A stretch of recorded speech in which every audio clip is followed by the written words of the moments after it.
What's up, everybody? BC, welcome back to another live. I wanted to come on and do another live here before we wrap up the week. It is Friday. Once we have everything set up at the new place, you can see some of the moving boxes behind me. I think within about a week or so, because I will be traveling next week to Atlanta Friday, just a day trip here and back. But I think around then, the day after, but for sure, I think by next weekend, I'll be fully moved into my new place. So you guys can relish in some of the last lives here on the new channel here with this setup. I'm really excited because I got a bunch of new stuff for the new studio setup. I have a new desk that I got coming in, new lights. I already bought one, and I think I'm going to get another camera too. That way I can have potentially 2 camera setups in the home studio. It's going to be pimped out, right? It's going to be really, really pimped out. So I'm super excited about that. This year has been fantastic thus far, and I hope it has for you too. So let's begin. Okay. What are you doing with what you got, right? And let's start with even what I just said. I don't have an ideal setup here at my house, right? I have a little bit of stuff in the background. I'm using a fucking webcam. I have a really good mic, right? Which I've had these mics forever. But I could have easily made the excuse, you know what? No, I need to do this. I need to make it perfect. Same thing with the content that I created 10 years ago, that the first couple of years on YouTube, I was just on my phone. How about when I started and decided to go from professional athletics to real estate? I don't have the connections. I don't even have a suit. I had to borrow a suit from my father. The sleeves, when I was standing with my arms down, was to like here. It's crazy because I'm taller than he is. So a lot of this comes down to our perspective in regards to what do we have, not what we don't have. Because I look at so many people and you have everyday conversations and there's no life in people's words. They've lost hope. It sucks. They were dealt the wrong cards in life. I mean, you hear this over and over and over. So much so, and people are so programmed that way that even when you ask them, what do you do well? Or what do you actually like bring to the table for a career or for this or for that? A lot of people are left speechless. They can't even come up with something. That's how deeply rooted this stuff is. And you sit there and you're like, man, that's interesting that someone can fail to see their abilities. So I asked this question to everybody either here live or watching the recording. What are you doing with what you got? If you have a roof over your head and a phone, you can do stuff. You can make calls, right? Like when I started in real estate, the primary method and methodology for me to get business was making phone calls, which I did at my office with their landlines, and going door to door. That was all I had. I had a shitty car. I could make calls at the office or my house, and I could go door to door. That was it. Again, I didn't have the connections or all the special stuff, but I did with what I had. It wasn't any of this nonsense of I can't because of this or I need to prepare to do that. No. I did what I could with what I had. Right? And that's a very simple and direct question to ask yourself right now. What am I doing with what I have? And most people aren't doing anything, or if they're doing something, it's not enough. And we can continue to make these excuses and do all these things. Books, as an example. You guys have seen pictures of my library. It's extensive. Man, some books I paid $1,000 or $2,000 for, but most of the books I have are between $1, $5, $10. It is incredible the amount of information you can get from books. And if I've recommended a ton of them over the years on YouTube, it wouldn't require me or someone else to necessarily recommend, but take your ass to a local public library if you can't afford it, right? If that's what you got and you say, I don't have a penny to spend on books, ask somebody to let you borrow some books. I have books that I've given to random people and students that I never asked for them back. I just bought another one. I said, you know what, dude, keep it. But they're starting where they're at. They came to the event to ask me, right? Or someone reached out to me and asked me, okay, cool, there you go. They didn't have the means, so they asked me and they figured it out. So with what they could, hey, I can't get it. Let me ask somebody. They still made it happen.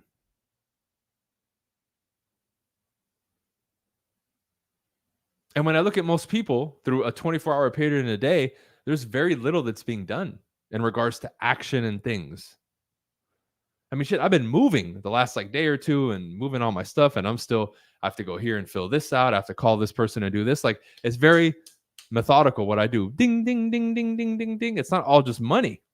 But when it comes to the execution of tasks, I've bred myself now to do that. Hey, what needs to get done today? Ding, ding, done. The workout, the business stuff, the meeting, the Zoom call, the this, done. Done. And that is cultivated over time. And there's only so much that I can do in a 24-hour period. Same thing when I was growing my businesses. In the beginning, I had to do everything because I was by myself. I couldn't afford to get an assistant and do all this stuff and do all that stuff. I had to figure it out on my own. I had to make the calls. I had to do this. I had to do that, so on and so forth, blah, blah, blah. You understand that story and you understand that hustle. You get it. But now I'm in a different position.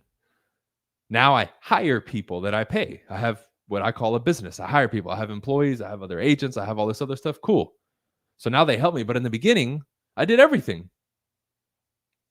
Did you hear me making excuses? Well, I can't do this because I don't have the money. I don't have the time.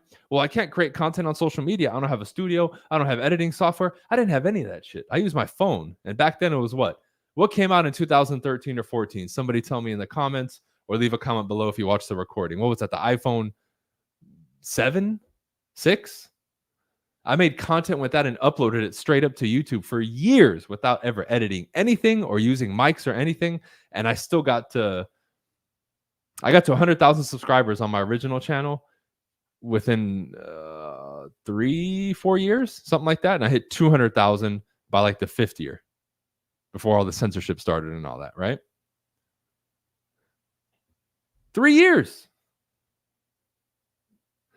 Could I have made the excuse? Sure. But I did what I could do with what I had. And that wasn't the priority at the time. I got content out, but the priority was my retail business, right? I was a professional salesperson and I still am. I refer a ton of business now to realtors. I still talk with and work with developers and do all this other stuff, helping other people with marketing projects. I've expanded.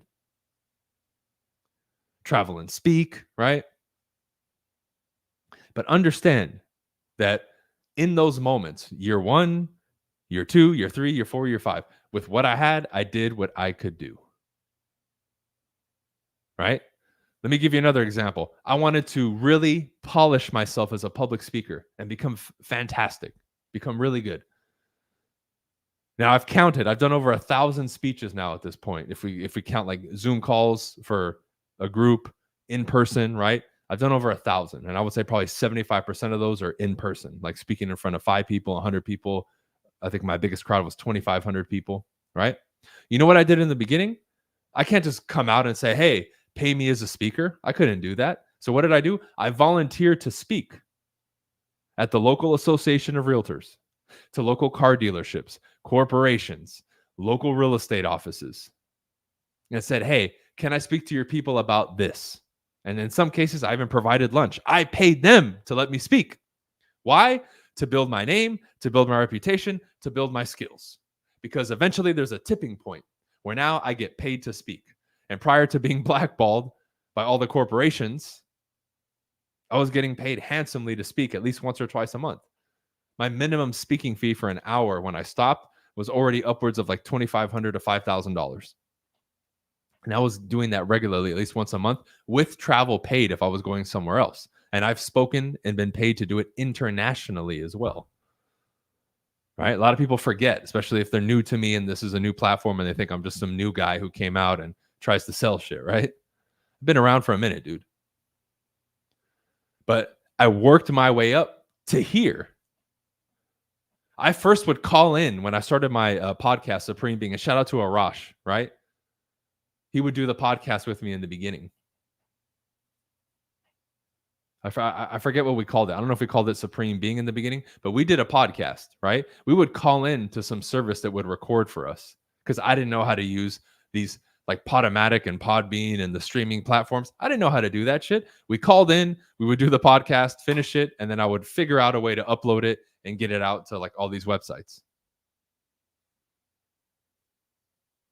Now I have an editing crew, right? I shoot like this in my office in my little podcast spot where I interview people in person. My assistant turns it on, fires up the camera, puts on the Rodecaster. I mean, it's different now. Now it's evolved. Now, if I go out, my assistant can go with me and film, and I have a full-time videographer too who edits everything and flies out sometimes to meet me at places, right? But you do what you can with what you have. The operation has grown now, but I'm reminding people where it was when it started.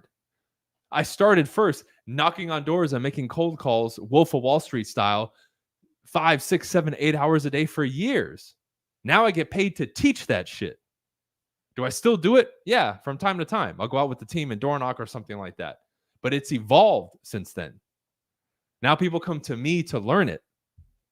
I've sold over 1,000 distinguished agent packages, which is my coaching over the last 3 years. I now created the real estate Agagi for the people who don't have money, right? Go to briancasella.com and Brian Casella Coaching. Check it out. I have courses, all that stuff. Sign up. But again, I don't have to sell it really to people anymore like I did in the beginning. The proof is in the pudding with my results and the thousands of people, right? I don't know how many courses I've sold. That's got to be 5,000, 10,000 at this point at least. I just gave you some of the coaching numbers. I think I started the Agagi, 2 months ago, maybe? Yeah, about 2 months ago. I think we already have like 75, 100 people on that right now, right? And I want to get that to 1,000 this year. Why not? You see? But it didn't start with that. It started with me working my ass off for years. Then people asked me, hey, do you have any products? I created the door knocking product, Door Knocking Volume 101, featured by Inman News. Boom, it blows up. But that was after years of working my ass off to then teach. And then I kept working and working and working. And then all this stuff evolved. But I did what I could with what I had. Go back and watch some of my old products, guys. They're gold. But you'll see, you literally see, because I don't edit them. They're not fancy. They would be uploaded and put on the Google Drive, and I would sell them. People would buy it. I would give them access to it. And to this day, they're still there. And you see me turning the camera on, talking and finishing and turning it off. There's no editing, but it is good quality information in there. That's all that I cared about. I didn't care about the editing and the fancy shit. I didn't have time for that, nor did I care. I said, will my product deliver to the customer? And it's abso-fucking-lutely yes. And any of you who have bought my stuff or been a part of my coaching who might be on or who will see it later, you can attest to it. Shit, I just had Seth, shout out to him. He said he bought a $5,000 real estate coaching package, right?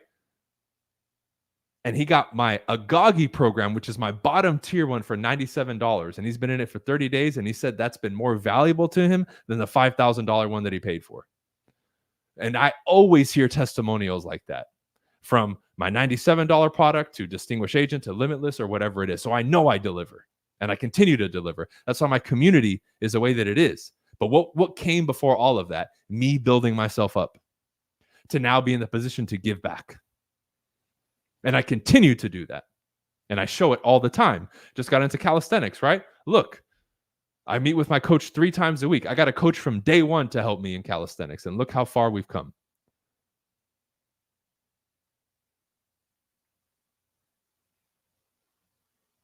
So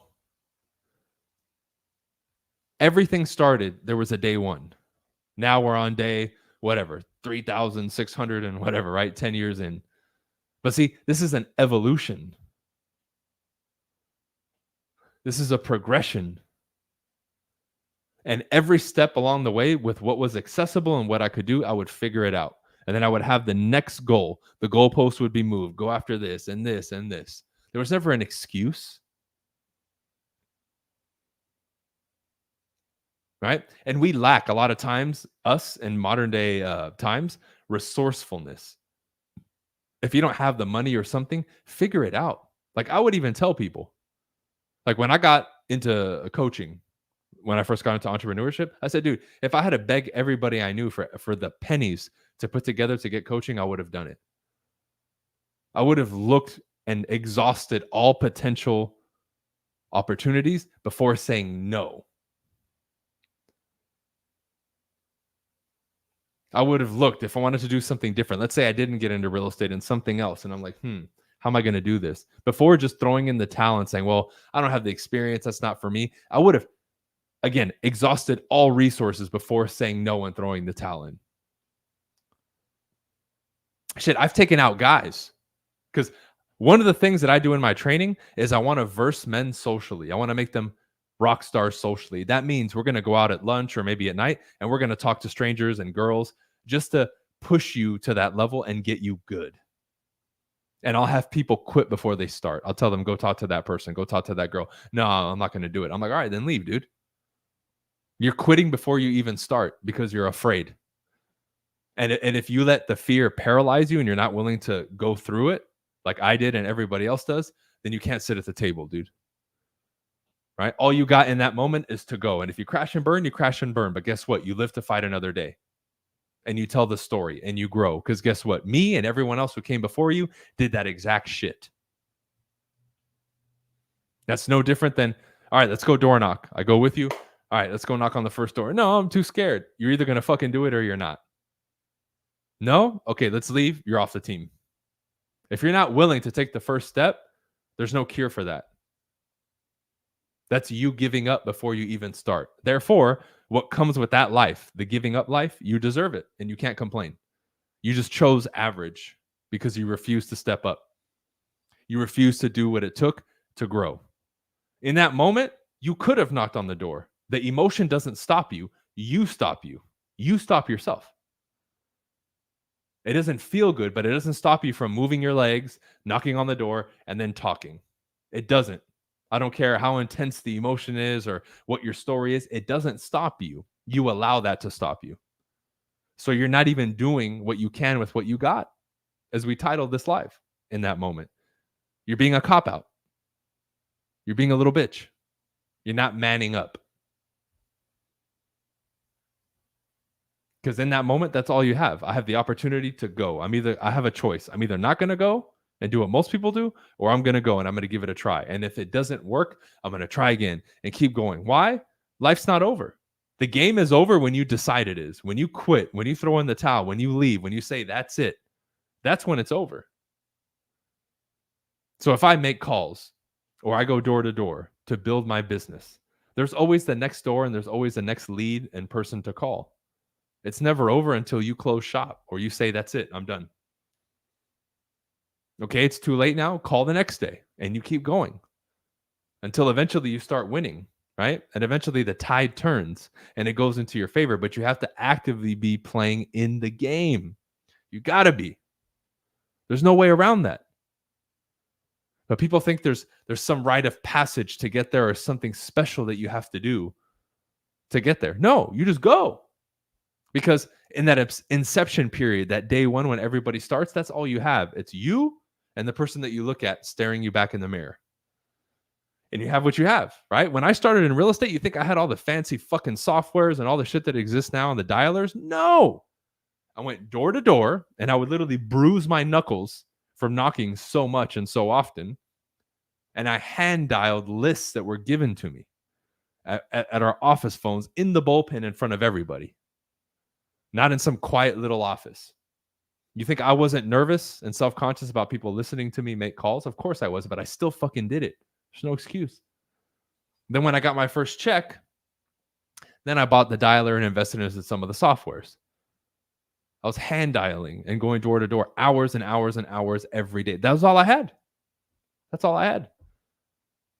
I didn't have the money for all the fancy shit. And even then, I got coaching right away and I put that on a credit card and I said, well, I got 2 months to close the deal because by that third month, I can't pay for the coaching anymore. So I need a hustle. I put myself in that position on purpose. Now, that last one, I don't recommend that you do. Can you? Sure. I'm not saying that's the right thing to do, but that's what I was willing to do. I put skin in the game and I was going all in with this thing. And I was willing to fail and fall on my face and get up and keep going. There was no excuse. I don't have the time. I don't have the money, this and that. Fuck that. That's all excuses.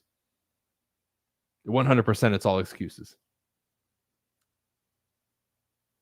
You see? And I find that that's so lacking today. People don't have that tenacity and that fire. What's going on? You know, you hear all this stuff. Oh man, you know, their testosterone is lower and all this shit. It's like, wow, dude. People have just lost that spark for life. Even when I go out, dude, I'm almost fucking 40 and I'll go out with a bunch of like 20-year-olds. And I'm like, you motherfuckers are dead, dude. How am I more alive than you? How do I have more enthusiasm for life than you? How am I more willing to converse and interact with everybody and be more smiley and upbeat about life versus you? It just doesn't make any sense. There's zero effort. And what I'm describing right now, that last 30 seconds, has nothing to do with money or talent or any of that. It's character development, and who you are, your perspective in the world, right? And how you choose to show up every day. And I choose to show up at my best. Dress sharp, smelling good, smiling, conversation on point. That's right. And I hold myself to that standard and the people around me. Now, did it start that way? No, but I worked my ass off to get there. I think it was easy for me to smile all the time in the beginning. No, that wasn't the way I was raised. Same thing with the conversation. I know my conversation and my game now is silky fucking smooth, whether it comes to business, people, women, whatever. I know it's up there because I've worked on it. It wasn't in the beginning. I was willing to suck until I got better. I was willing to trip and fall and stutter and not say it right and forget my script and get rejected in the beginning. But then I started closing deals. Then I started networking effortlessly. I earned that position by doing what I could with what I had. You see, folks, I can go on. And I hope that some of this fire is transmitting to you, because this is what we need more of. I'm telling you, wait until I get the new fucking studio and this platform blows up like my last one. Just wait. Just wait. You're in for a treat, and so is the world. I know where this is headed. And now more than ever, this is more relevant, and this message needs to be had. I'm going to open up the call lines like I did a couple weeks ago soon again, and people can come in on Zoom.